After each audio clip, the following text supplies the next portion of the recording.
Hola, ¿qué tal? Buenas tardes, bienvenidos y bienvenidas a a esta nueva conferencia de nuestro ciclo de conferencias narrativas democráticas. Recuerden que el proyecto Narrativas Democráticas, Desafíos y Alternativas en Sociedad, Política, Comunicación y Herramientas Digitales, Medios Digitales desde América Latina es un proyecto avalado por la Coordinación de Investigación de la Facultad de Filosofía y Letras y que cuenta con la participación de diversos investigadores e investigadoras de universidades privadas, como pueden ser la Universidad Autónoma Metropolitana, la misma UNAM, la Universidad Anáhuac México, la Universidad de Tlaxcala, la Universidad La Salle y otras instituciones amigas y hermanas que afortunadamente, y a lo cual les agradecemos, se han sumado a este proyecto. Recuerden que este segundo ciclo de conferencias lo estamos llevando a cabo en este segundo semestre del año. En el primer semestre también ya tuvimos un conjunto de conferencias, todas ellas, tanto las del semestre anterior como las de este semestre, las pueden encontrar en nuestro canal de YouTube, que tiene el mismo nombre que este Facebook, que es Democracia 21, y ahí pueden volver a mirar si lo hicieron en su momento y si no, pueden ver por primera vez el conjunto de conferencias que hasta ahora hemos estado realizando vía este Facebook Live. El día de hoy contamos con una joven investigadora que está haciendo su doctorado en la Universidad Autónoma Metropolitana, Unidad de Iztapalapa. En cuanto quieras prender tu cámara, verla, te lo agradeceremos. ¿Cómo estás? Bienvenida a este ciclo de conferencias. ¿Cómo estás, Perla? Hola, ¿qué tal, Alberto? Muy bien, muchas gracias. Eh, Muy contenta de estar aquí. Me alegro mucho de que estés contenta de estarnos acompañando. Bueno, voy a leer tu semblanza y luego ya te daré la palabra para que puedas empezar con tu conferencia de esta tarde. Perla Saldaña Altamirano es maestra en filosofía.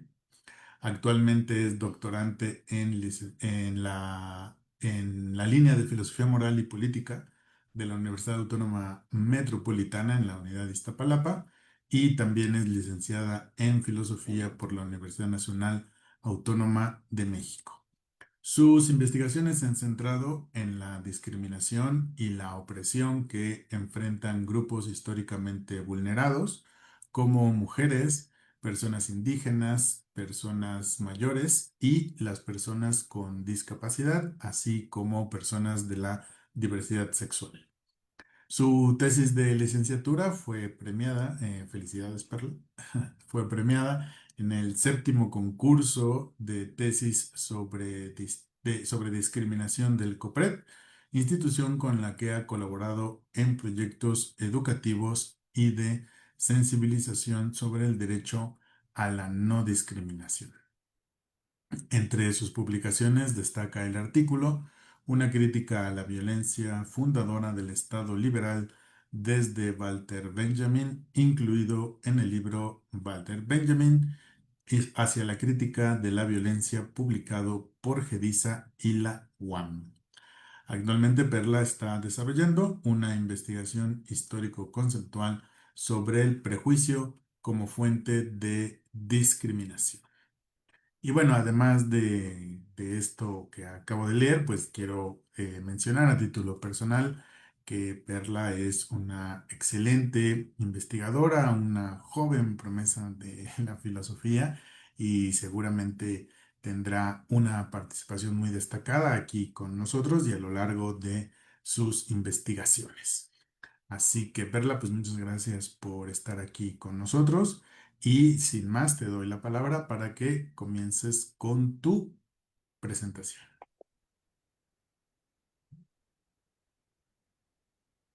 Muchas gracias, estimado Alberto. Estoy muy contenta de estar aquí con ustedes y quiero comenzar agradeciendo al doctor Alberto Ruiz, quien me invitó a este segundo ciclo de conferencias narrativas democráticas. Eh, Voy a comenzar con esta conferencia titulada El prejuicio como fuente de estructuras socioculturales y discursos discriminatorios. Vamos a ir paso por paso desglosando qué es lo que quiero decir con este título y quiero también aclarar que como esta sesión va a quedar grabada y ustedes pueden regresar y ver algunos datos bibliográficos, pues voy a dar un panorama amplio, sobre todo de este tema que es el prejuicio en relación con la discriminación. Se habla mucho de discriminación actualmente en la investigación de la filosofía política, pero muchas veces desde otras áreas se puede confundir exactamente a qué nos referimos con qué es la discriminación. Entonces, para abordar el tema, voy a comenzar con este fenómeno que es la discriminación, es el fenómeno grande, complejo, y yendo de lo general a lo particular, después me voy a enfocar en qué es el prejuicio. Bueno, dicho esto, vamos a comenzar. ¿Qué es la discriminación? Una de las primeras aproximaciones a este fenómeno es una definición estándar. Una definición de la Real Academia Española nos ayuda a ver cómo a veces se entiende este fenómeno en el lenguaje cotidiano, que refiere a separar, distinguir, diferenciar una cosa de la otra, ¿no? Cuando discriminamos algo, distinguimos, separamos, diferenciamos. Pero hay una segunda definición que es en la que nos vamos a interesar, que es el dar trato diferente o trato de inferioridad a unas personas o grupos por motivos religiosos, raciales, políticos, etc. Pero esta definición no basta. Entonces, vamos a ver que, de hecho, el término es abordado, el término discriminación y el fenómeno de la discriminación, desde diferentes perspectivas, jurídicas, políticas, sociales y filosóficas. Pero en realidad, el término discriminación surgió en el área del derecho internacional. Voy a dar una breve síntesis de cómo surgió el fenómeno el término más bien de la discriminación en la investigación del derecho internacional para irme enfocando en cuál es la diferencia de abordarlo desde un enfoque filosófico.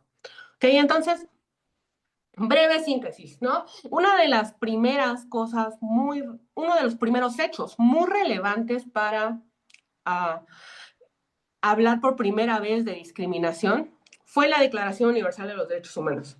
¿Okay? A diferencia de otros términos en la filosofía, como es el de la justicia, como es el de la opresión, eh, el, el feminismo, ¿no? A diferencia de otros términos, los filósofos no se interesaban mucho por este fenómeno de la discriminación.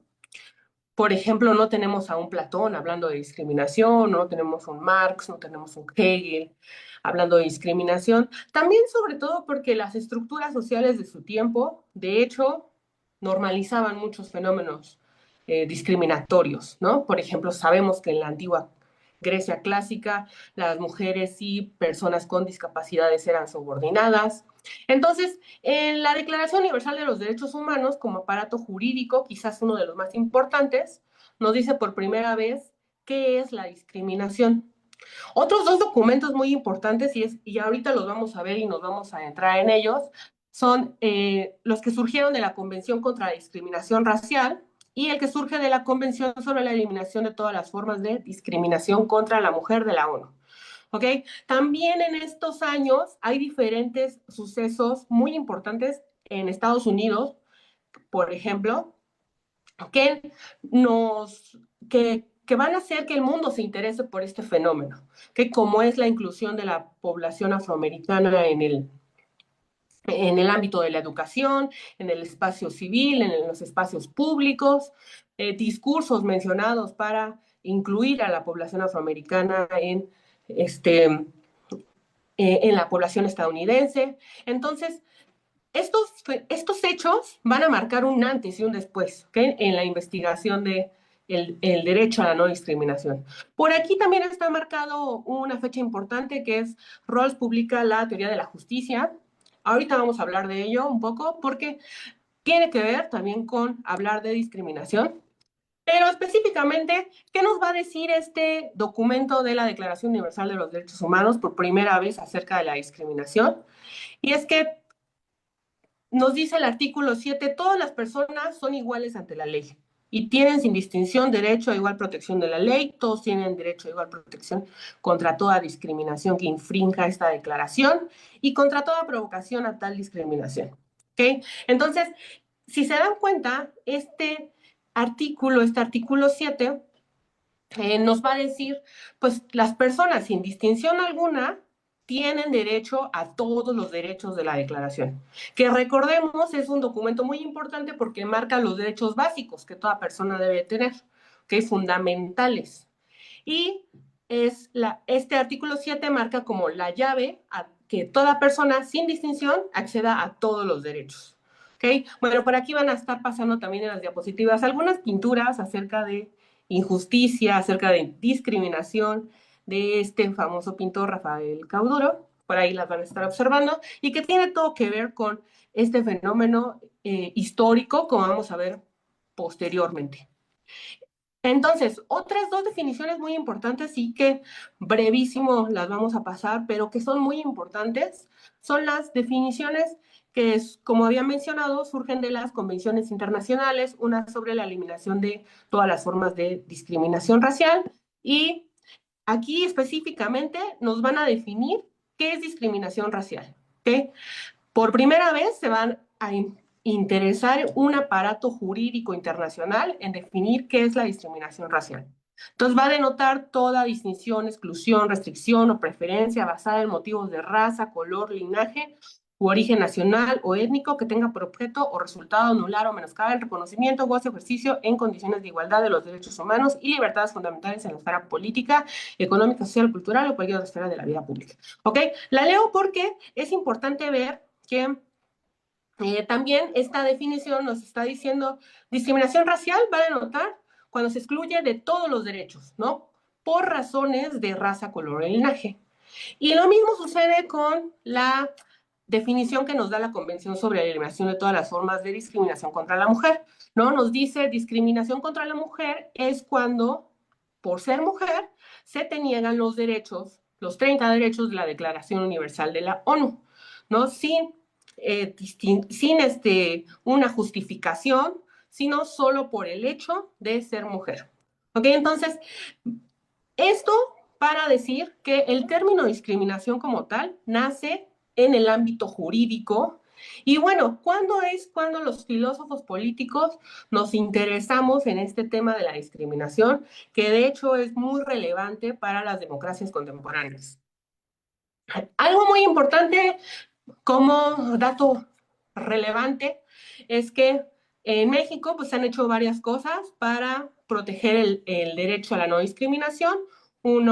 Entre ellas fue en el 2001 la inauguración del CONAPRED, también el COPRED en la Ciudad de México y varias reformas que se han hecho para proteger este derecho. ¿No? Es por eso que desde hace algunos años es muy mencionada esta palabrita en varios espacios públicos, ¿ok? Porque es muy reciente también su incorporación a las leyes. Ok, entonces, bueno, vamos a llegar ya al ámbito filosófico político, que es cuando surge el interés por varios autores en ver qué es lo que está pasando con la teoría que se hace acerca de la injusticia que sufren algunos grupos vulnerables, ¿no? En 1971 se publica la obra La teoría de la justicia de John Rawls. Recordemos, o ustedes ya sabrán, esta teoría, esta publicación, este libro de John Rawls es un evento muy importante porque trae a debate temas que ya no estaban siendo discutidos, como es la justicia distributiva, como es la importancia de la libertad, como es la importancia de la igualdad, como es postular una estructura básica de la justicia, como es ver lo del velo de la ignorancia, que ahorita voy a hablar un poco de ello, ¿ok? Entonces, a Rawls se le hacen muchas críticas acerca de esta teoría de la justicia, porque como vimos en un primer momento, surge en años donde en el derecho internacional se están preocupando sobre el fenómeno de la discriminación. Y Rawls en su agenda no plantea este fenómeno. En su agenda no incluye una preocupación sobre la discriminación.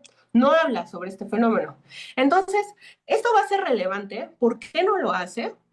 Y bueno, vamos a hablar para, para el tema, tiene relevancia un poco sobre el velo de la ignorancia. ¿No? El velo de la ignorancia es una hipótesis, no es un hecho, no es algo que ocurrió, pero Rawls nos plantea qué pasaría si nosotros en un primer momento nos planteáramos que no sabemos nada acerca del otro, no sabemos su sexo, no sabemos su edad, no sabemos su nacionalidad, no sabemos de dónde viene, si es rico, si es pobre. Si en ese momento nosotros pensáramos cuáles son los principios de justicia, pues entonces lo haríamos bajo la imparcialidad. Seríamos imparciales y elegiríamos los principios de justicia correctos, ¿no? Entonces, bueno, John Rawls nos dice de ese experimento mental, de esa hipótesis, porque es una hipótesis, no quiere decir que deba de haber un momento preciso en el que elijamos los principios de justicia, pero John Rawls nos dice de esa hipótesis, el velo de la ignorancia, pueden surgir dos principios de justicia. ¿Okay? Bueno, algunos críticos como de la teoría de la justicia, como Brian Barry, Amartya Sen, Susan Moller-Okin, Martha Nussbaum y Kim Clark, van a decir, bueno, sí es importante estas diferencias que en el velo de la ignorancia no están siendo consideradas, ¿no? Nosotros decimos, surgirían principios de la justicia si no sabemos nada acerca del otro. ¿Por qué? Porque seríamos imparciales. Y entonces, si nacemos en un lugar donde somos ricos o somos pobres, pues entonces regirían los principios de justicia correctos. Pero, por ejemplo, Brian Barry nos dice, sí importa no enfocarse solamente en ello, sino importa analizar las estructuras sociales reales. Susan Moller-Oki nos dice, también una feminista muy importante, sí importa analizar la familia heteropatriarcal como, un tema muy importante de la agenda de la justicia, lo cual no hace Rawls. ¿No? Amartya Sen nos dice hay que reconocer las necesidades culturales de minorías. Martha Nussbaum también nos dice, ¿no? Todos desde un enfoque de las capacidades. Hay que reconocer que no solamente importa cuánto se distribuye entre las personas, sino lo que las personas pueden hacer, ¿no? Y Will Química nos va también a mencionar que las minorías tienen ciertos derechos que deben de ser revalorados. ¿Ok? Entonces, es como en la filosofía política se van a interesar en las poblaciones vulnerables, en los grupos sociales que padecen injusticias. Y muy importante mencionar aquí algunos autores como es Kimberly Crenshaw, que nos habla por primera vez de interseccionalidad y nos dice, el fenómeno de la opresión se puede sentir desde diferentes intensidades. No, y ella sí aplica el término de discriminación desde la filosofía del derecho y nos dice, se puede sentir más discriminación o menos discriminación, porque no es lo mismo ser una mujer blanca en Estados Unidos a ser una mujer negra en Estados Unidos, ¿no? Por el hecho de ser mujer se sufre discriminación, pero por el tipo de piel se va a sentir más o menos. ¿Okay? Y en México también, recientemente publicado la teoría de la discriminación de Rodríguez Cepeda, va también a haber una sistematización de una teoría sólida sobre la discriminación, que es aquí donde también nos vamos a detener en las siguientes diapositivas para hablar de cómo es que se teoriza acerca de la discriminación. Y es cuando llego al enfoque filosófico, político sobre este término. Voy a leer la definición que, como ven, ya es más larga. No es una definición de la RAE, es una definición o tampoco es una definición que vimos en la Declaración Universal de los Derechos Humanos. Es una definición más amplia porque el fenómeno de la discriminación es muy complejo.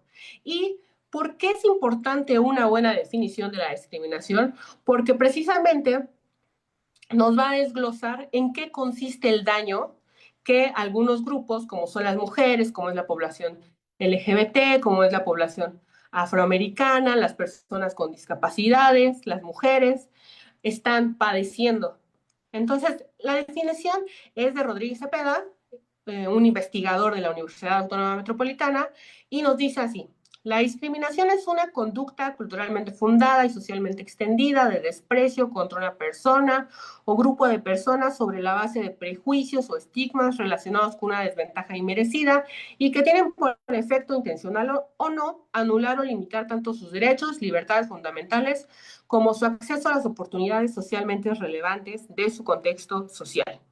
Que entonces, si nos damos cuenta, aquí Rodríguez Cepeda ya nos habla de que la discriminación no solo es un fenómeno que priva de derechos y libertades a las personas, como es la definición que habíamos visto de la Declaración Universal de los Derechos Humanos, sino que también es un fenómeno que está fundado culturalmente y socialmente extendido, y que además su motor son prejuicios, de lo que vamos a hablar en unos momentos, y estigmas relacionados con desventajas inmerecidas, ¿no? La discriminación se trata de una injusticia que no es merecida, que no está justificada, que no es, bueno, discrimino o se discriminan a estas personas con justificación. No, la discriminación no es así, y que tiene por efecto, intencional o no, porque la discriminación también puede ser no intencional, anular o limitar derechos y libertades fundamentales, ¿okay? Con su acceso a las oportunidades socialmente relevantes de su contexto social.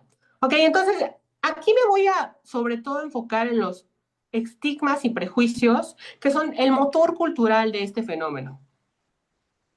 El estigma, ¿ok? Rápidamente, el estigma es un atributo, una etiqueta con la cual caracterizamos a las personas por pertenecer a cierto grupo social. Todos hemos hablado, todos hemos escuchado hablar de el estigma relacionado con esta persona, el estigma relacionado con este grupo. Por ejemplo, hay estigmas relacionados con las trabajadoras sexuales, ¿no? Están los estigmas relacionados con las personas homosexuales. Hay muchos ejemplos en la Ciudad de México, este, acerca de cómo se ven las personas de diferentes grupos y cómo las vemos, con qué etiquetas las vemos.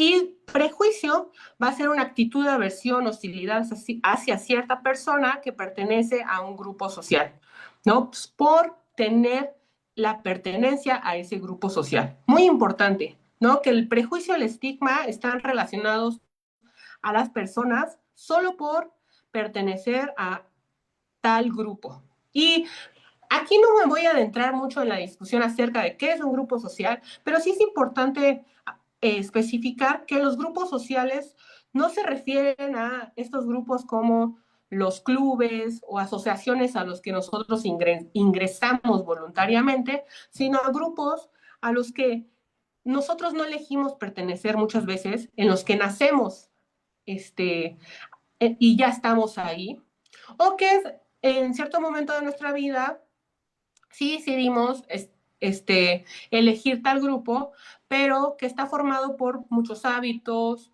por muchos estereotipos, por una pertenencia grupal. O sea, grupos como las mujeres, como la población LGBT, como los adultos mayores, como la población afroamericana, grupos sociales. ¿Okay? Entonces, esta definición de prejuicio, y ya me voy a ir enfocando solamente en el prejuicio, es de la psicología social. ¿Okay? Hay varias definiciones de prejuicio, pero también porque es importante una definición amplia, de este fenómeno? Bueno, pues porque también es muy complejo, ¿no? ¿Cómo operan los prejuicios dentro de la discriminación como motor de la discriminación? Es algo muy complejo. Una definición estándar de la RAE nos dice, un prejuicio, todos tenemos prejuicios, ¿no? Un prejuicio es una opinión previa, una opinión general, acerca de algo que no se conoce bien, algo que conocemos mal. Un ejemplo como cuando las personas tienen la opinión acerca de que los grafitis son vandalismo, ¿no? Es un prejuicio. Entonces, los prejuicios también se pueden tener acerca de las cosas, acerca de objetos, pero nosotros vamos a estar interesados en el prejuicio hacia las personas. Por ejemplo, Alport, que quien es un psicólogo social, de los primeros que trataron de ver cuál era la psicología del prejuicio, ¿no? Nos dice, eh, no solamente es una opinión, también es una actitud. Nosotros tenemos una actitud hacia una persona cuando ya tenemos un estereotipo acerca de ella. Y entonces, un ejemplo es cuando, este es un estudio muy reciente de una revista en Estados Unidos acerca de las mujeres ingenieras. Hay congresos donde van ingenieros e ingenieras y nos dice este estudio, parece ser que cuando las mujeres con esta profesión entran a los congresos, se les trata como si fueran las acompañantes de los ingenieros. Siéntese, señorita, en lugar de que cuando ven al ingeniero le dicen siéntese, señor ingeniero. ¿No? Entonces, en esto consiste un prejuicio, ya en cierto acto que haces basándote en un estereotipo. ¿Okay? Y también una muy importante definición es el prejuicio, según Susan Fiske, que es una psicóloga social muy contemporánea que nos habla, el prejuicio también activa emociones, no solamente es una actitud, sino activa cierto odio, por ejemplo, aversión, puede incluso, los prejuicios también pueden activar felicidad digamos que emociones no negativas, sino también pueden activar emociones positivas, ¿no? Pero cuando tenemos prejuicios también se va a activar una parte emocional. Y aquí tenemos en Ciudad de México muchos ejemplos, pero recientemente tenemos uno cuando una persona, una mujer agrede a un oficial de tránsito y le dice, eres un negro, eres un naco, pero además lo grita, ¿no? Además le dice, me das asco. Justo esto es un paradigmático ejemplo del prejuicio porque te activa emociones, en este caso, como fue el caso de la modelo argentina contra el oficial de tránsito, en este caso fue asco. Ok, entonces, este es el prejuicio, pero el enfoque filosófico, ¿qué nos dice acerca del prejuicio? Es una historia que va desde la antigua Grecia clásica, en donde, como ustedes saben, recordemos, Platón comenzó a diferenciar entre doxa y episteme, ¿no? Para Platón era despreciable tener opiniones sin una creencia justificada. Y entonces, en esta distinción, doxa es término griego que refiere a opinión de la gente y episteme, que refiere a conocimiento, nos dice en uno de sus grandes diálogos, que es el Menón, la episteme va a referir a las creencias justificadas y verdaderas, mientras que la opinión se va a fundar en las creencias infundadas, ¿no?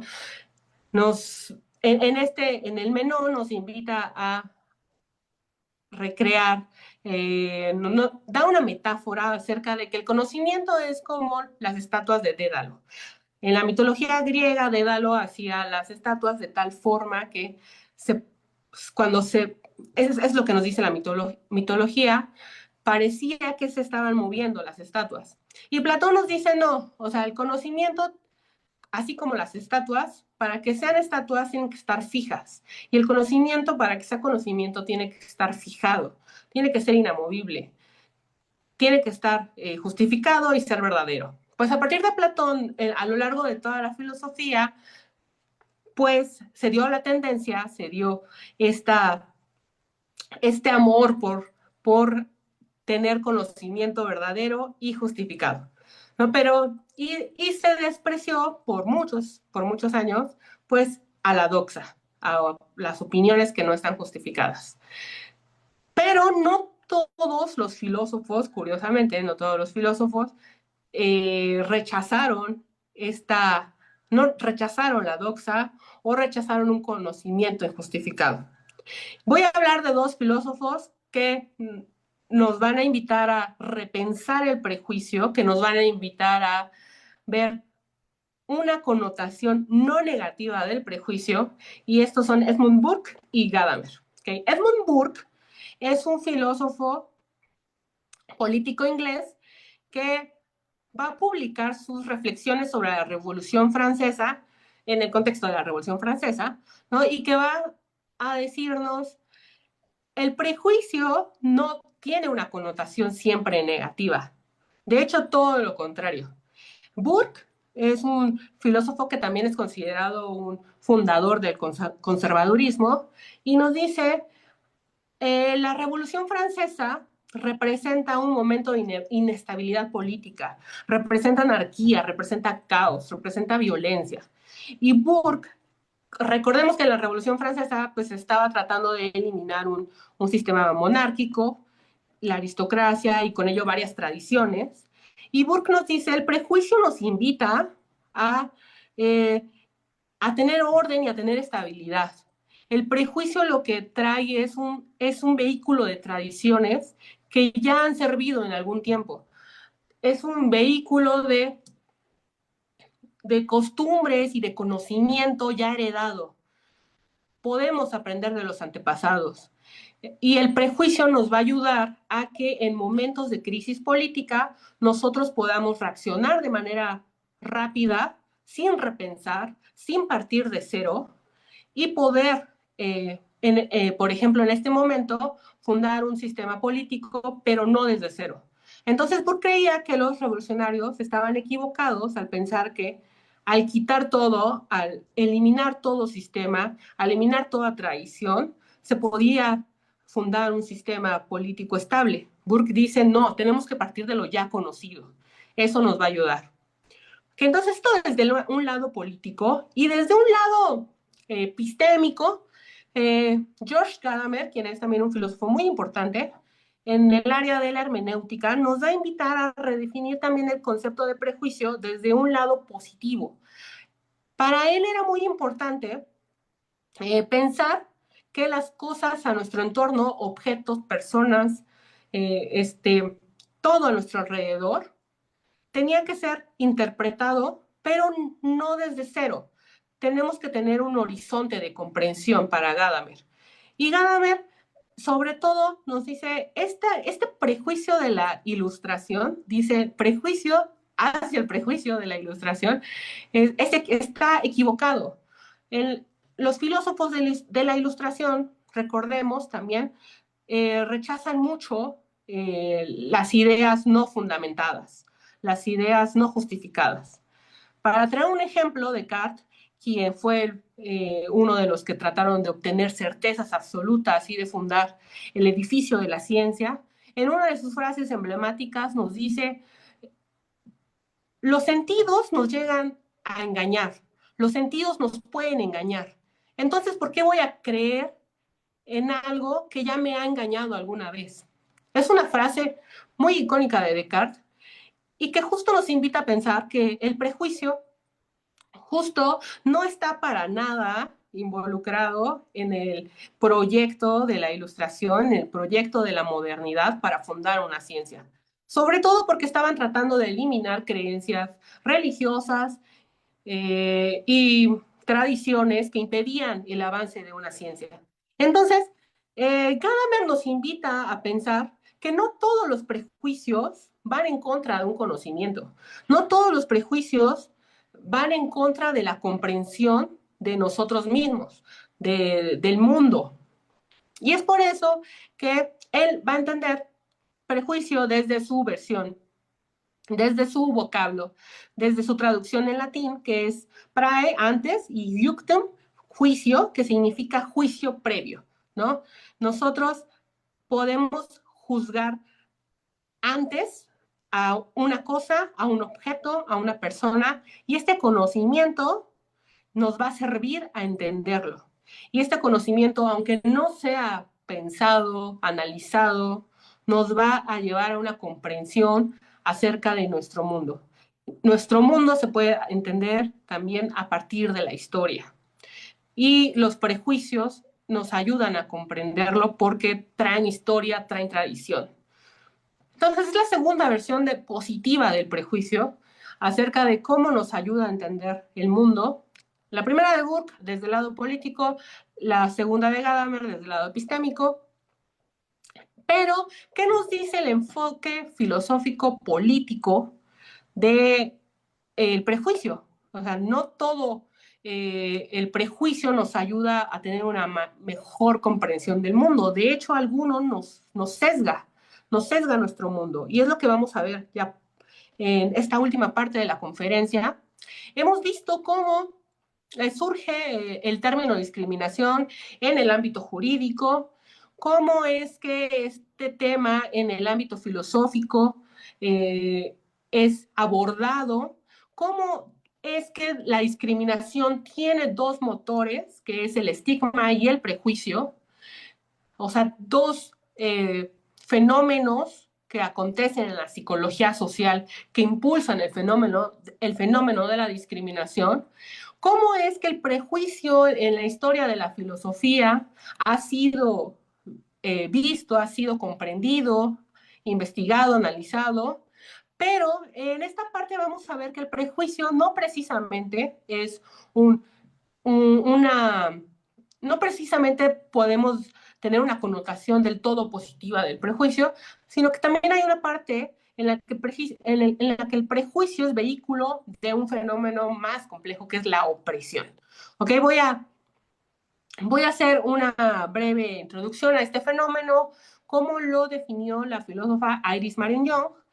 Y este tipo de injusticia refiere a grandes y profundos daños que sufren algunos grupos como consecuencia de presupuestos y reacciones a menudo inconscientes de gente que en las interacciones corrientes tiene buenas intenciones y como consecuencia también de los estereotipos por los medios de comunicación, de los estereotipos culturales y de los aspectos estructurales de las jerarquías burocráticas y los mecanismos del mercado.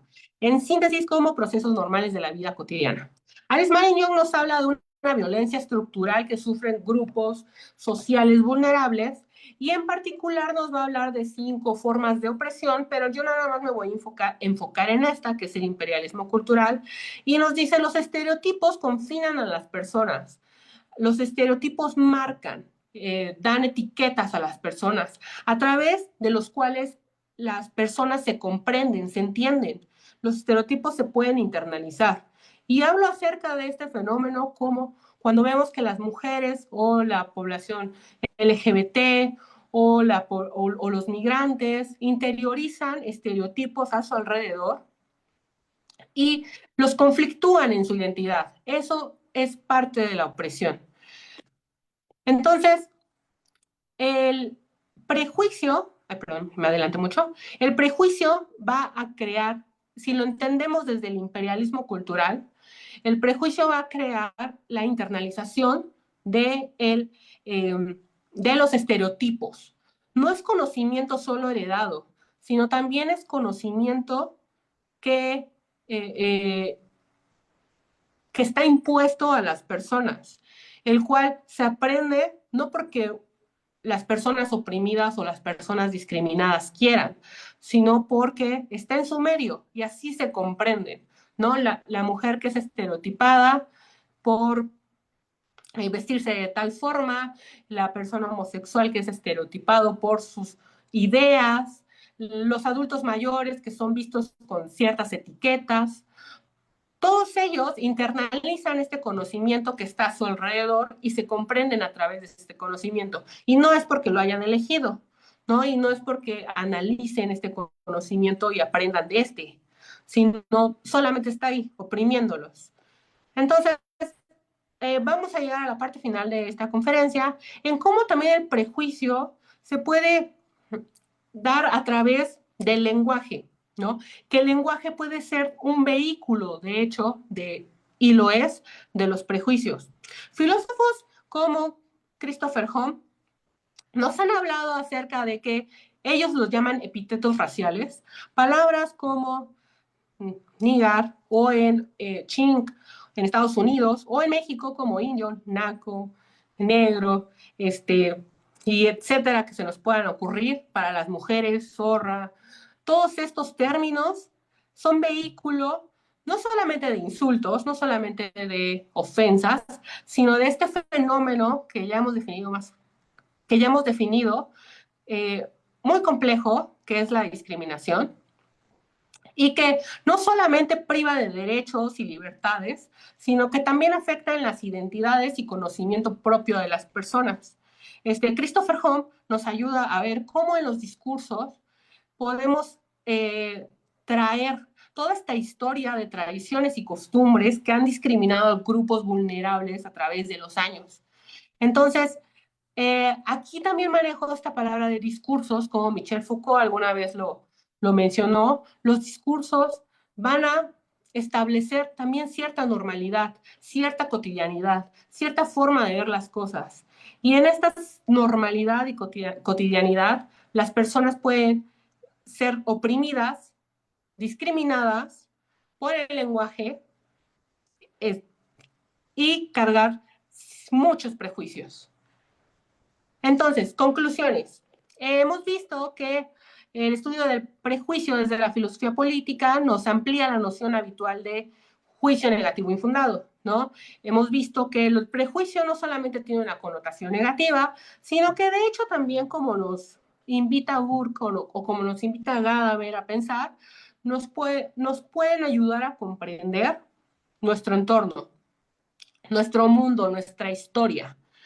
Pero también hemos visto que algunos prejuicios se convierten en dispositivos de dominación, de discriminación, de opresión, ¿ok? Y que se pueden naturalizar sin alguna crítica.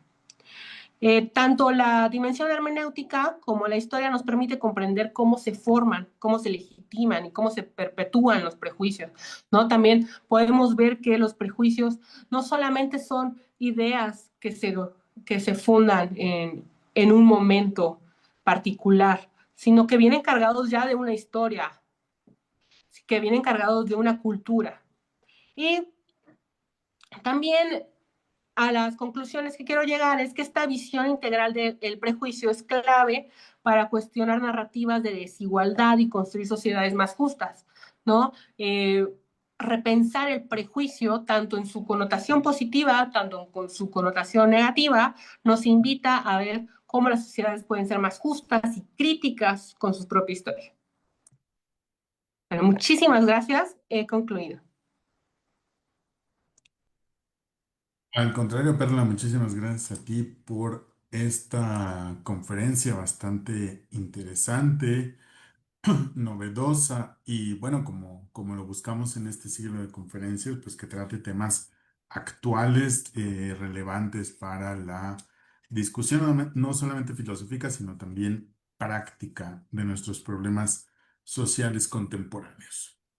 Em, Me gustaría plantearte algunas preguntas, comentarios. Ya sabes que en estos ámbitos la delgada línea es borrosa entre la pregunta y el comentario, pero bueno, cuando mencionas el tema de la opresión y que luego hablas de que una forma de opresión es el imperialismo cultural, que fomenta e inserta prejuicios en las personas, sobre las personas, ¿estarías como pensando que hay esa jerarquía axiológica? Es decir, que el concepto mayor es opresión, y luego hay formas de opresión, como el imperialismo cultural, y luego hay como consecuencias prácticas que como el prejuicio. O sea, ¿sí me explico? O sea, parece que existe como una jerarquía, porque en las posiciones anteriores que nos mencionaste, o por lo menos en los referentes anteriores que nos mencionaste, en un par de definiciones que nos diste casi al inicio, ahora se me escapan los autores que diste la definición de prejuicio y de estigma, ahí parece ser que son categorías centrales, prejuicio y estigma, en esos autores, ¿no? Pero ya cuando lo ligaste con Iris Marion Young, me dio esa impresión, ¿no? O sea, como que hay un problema, hay dos problemas mayores antes del prejuicio, la opresión y el imperialismo. ¿Sí lo ves de esa manera o cómo ves esa relación? Yo lo que trato de hacer es abordar la opresión como parte también del fenómeno de la discriminación. No es que Ah, uno ok. suma al otro o que uno sea más relevante que el otro, pero las personas discriminadas también están oprimidas. Es literatura diferente porque, como había mencionado en un principio, el término discriminación surge en el ámbito jurídico, Ujú. pero es literatura diferente, pero nos habla de el mismo fenómeno que está quitando derechos y libertades a las personas discriminadas y oprimidas, ¿no? Entonces, una persona puede decir, y es más común que vaya a la delegación, por ejemplo, y decir, yo estoy siendo discriminado, y de hecho se están violentando sus derechos, a que vaya y diga, yo estoy siendo oprimido, ¿no? No lo va a decir, no tiene ningún caso, no se le va a entender. Sin embargo, la literatura filosófica de Iris Marion Young nos ayuda a entender cómo es que este fenómeno de la discriminación tiene también su parte histórica en la que los estereotipos, ¿no? lo están haciendo víctima de una cultura y de una historia. Eh, También la parte del prejuicio y del estigma como motores de la discriminación, son motores, son bases por las cuales surge la discriminación. Están siendo analizadas el prejuicio por Iris Marion Young no como un fenómeno menor, sino también como un fenómeno que está ahí como engranaje de la opresión.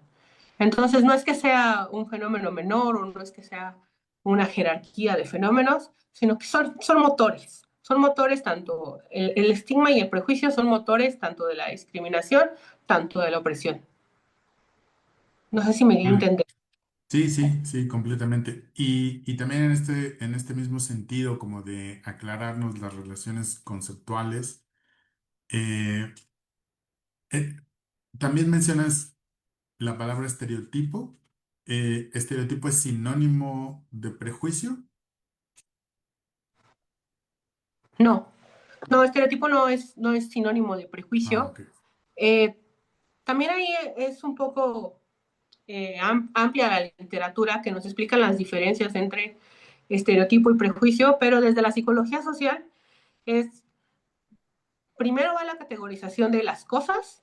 Nosotros categorizamos todo nuestro entorno, categorizamos los objetos, categorizamos a las personas y después también hacemos, o puede pasar al mismo tiempo, pero es otro mecanismo psicológico, estereotipamos, ¿no? Y los estereotipos ya solo son a las personas, ya no son a los objetos. Estereotipamos a las personas por su grupo social. Y luego viene el prejuicio. El prejuicio está basado en el estereotipo. El prejuicio ya es una acción, porque nosotros podemos tener en nuestra cabecita muchos estereotipos acerca de las personas, pero el prejuicio ya es una acción hacia las personas basada en el estereotipo. Puede ser una acción de hostilidad o puede ser también una acción positiva, ¿no? Como cuando tenemos prejuicio hacia que las mujeres son lindas, ¿no? y no precisamente es un prejuicio que nos haga actuar con, no precisamente, no en todas las ocasiones, nos hace actuar con violencia. Y muy bien, Perla. Sí, sí, sí, sí, más o menos. Es muy interesante todo esto que nos planteas y la manera en que lo abordas, porque al menos desde mi perspectiva, creo que lo que va resultando valioso es precisamente las distinciones, tanto conceptuales como prácticas, de todos estos conceptos que en el día a día, pues, utilizamos como sinónimos, ¿no? Discriminación, prejuicio, estereotipo, estigma, ¿no? O sea, en el habla cotidiana no hacemos una distinción, sentimos que hay alguna especie de daño hacia nosotros o hacia los grupos, pero bueno, pues precisamente el hecho de hacer estas distinciones, pues nos ayuda a ir pensando en estrategias para su posible eliminación. Otra cosa que me llama mucho la atención es el tema de la interseccionalidad, ¿no? Que las personas, y en particular cierto tipo de personas de cierto tipo de grupos, van a sufrir discriminación, opresión, van a ser víctimas de prejuicios a partir de la intersección de sus diferentes características de género, nivel socioeconómico o cultural. ¿Tú dirías que solo desde la interseccionalidad se puede entender el prejuicio o que habría alguna forma, no me gusta mucho la expresión, pero la voy a usar porque así la estoy pensando ahorita, de prejuicio puro? O sea, hay una forma de prejuicio, pues sí, como puro, como sustantivo, que se puede aplicar a cualquier persona. ¿O siempre tenemos que ligar el prejuicio con alguna intersección? Ok, el término de interseccionalidad sí refiere a que las personas pueden ser discriminadas por varios motivos, ¿no? Por ejemplo, la persona eh, homosexual puede ser discriminada por su edad, por su, por sus, por su orientación sexual. Si tiene alguna enfermedad, también puede incluso ser discriminada por eso. Eh, por su trabajo también, no es lo mismo quizás trabajar en, en el área de finanzas que ser trabajadora sexual, trabajador sexual. Entonces, la discriminación se puede dar en diferentes intensidades, es a lo que refiere este término de interseccionalidad. También se ha hablado de que la opresión, que como mencioné hace rato, pueden ser términos que más bien vienen de corrientes filosóficas diferentes, pero la opresión también puede ser en diferentes intensidades por las mismas razones, ¿no? Porque una persona pertenece a diferentes grupos sociales. Y el prejuicio, como un motor de estos fenómenos, de la discriminación, de la opresión, pues yo no diría que pueda darse en ningún sentido puro, porque ya justo el mismo nombre, prejuicio, es como, bueno, yo estoy pensando en tal persona sin conocerla, ¿no? Sin tener las bases adecuadas para verla y juzgarla adecuadamente, ya con bases mías de mi cabeza. Entonces,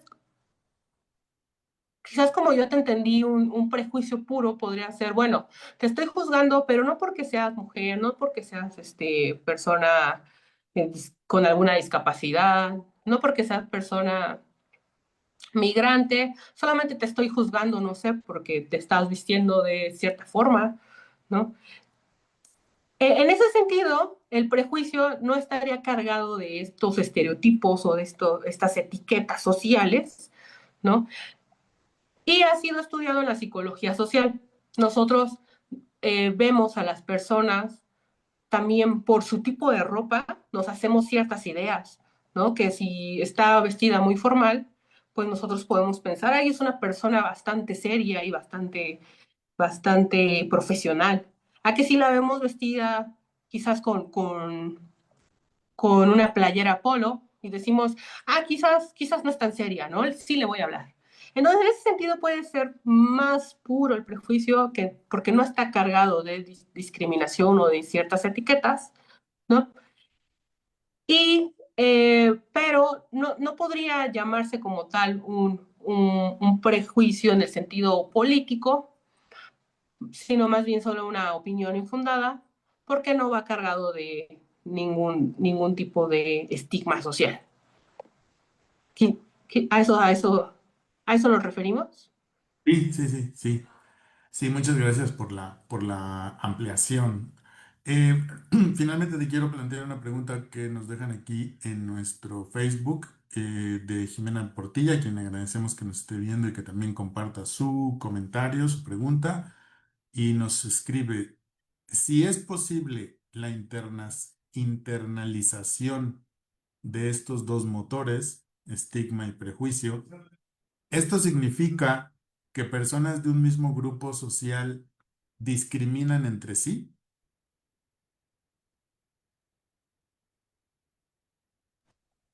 Que personas de un mismo grupo social, Ajá, se discriminan entre sí. O sea, ah, que haya como intradiscriminación. por ejemplo, que de mujer a mujer se discriminen. Claro, Bueno, sí. yo es lo que entiendo de su comentario, ¿no? Que sí, justo. O que entre personas afroamericanas, ya sabes, ¿no?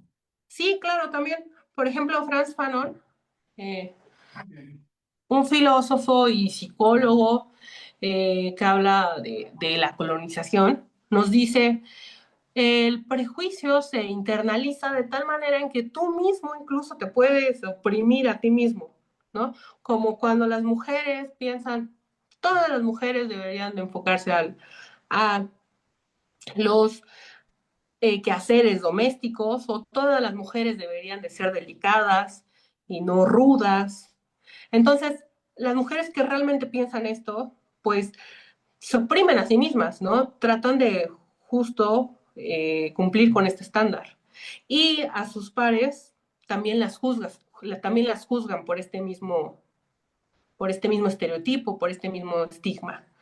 Eh, Podría mencionar otros ejemplos de otros grupos sociales, pero por supuesto que digamos que entre pares de las mismas vivencias de discriminación y opresión, no está también este fenómeno en el que a tú igual, a la persona que pertenece a tu mismo grupo, tú la vas a juzgar por las razones que la sociedad te está juzgando a ti, ¿no? Y básicamente eso. Muy bien, Perla. Bueno, pues muchísimas gracias por tu participación en este segundo ciclo de conferencias narrativas democráticas. Te agradezco mucho tu tiempo, pero sobre todo, pues el haber compartido tus comentarios, tus reflexiones y que seguramente las vas a llevar a muy buen puerto en tu investigación doctoral y en otros muchos productos que generes en el camino. Muchas gracias, Perla. Muchas gracias a ti, Alberto. Realmente me encantó estar aquí con ustedes, ser parte de este segundo ciclo de conferencias. Y pues también invito a todos a que sigan viendo a mis colegas que traen diferentes temas muy diversos, sobre todo si estás interesado en los temas de la filosofía política y de la democracia, que sigan viendo las transmisiones que se van a dar aquí en el Facebook. Muchas gracias por el comercial. Y efectivamente, recuerden que estamos los martes de noviembre, ya nos queda poquito, así que no se pierdan nuestras publicaciones para que sepan cuáles son los ponentes, las ponentes y los temas que tendremos. Y por supuesto, también suscríbanse a nuestro canal de YouTube para que cuando la conferencia esté ya ahí colgada, pues la puedan ver y revisar. Y también ahí, por supuesto, déjenos preguntas y comentarios. Bueno, pues muchas gracias a todos los que nos acompañaron. Que tengan muy buena semana y nos vemos en la siguiente conferencia. Hasta luego.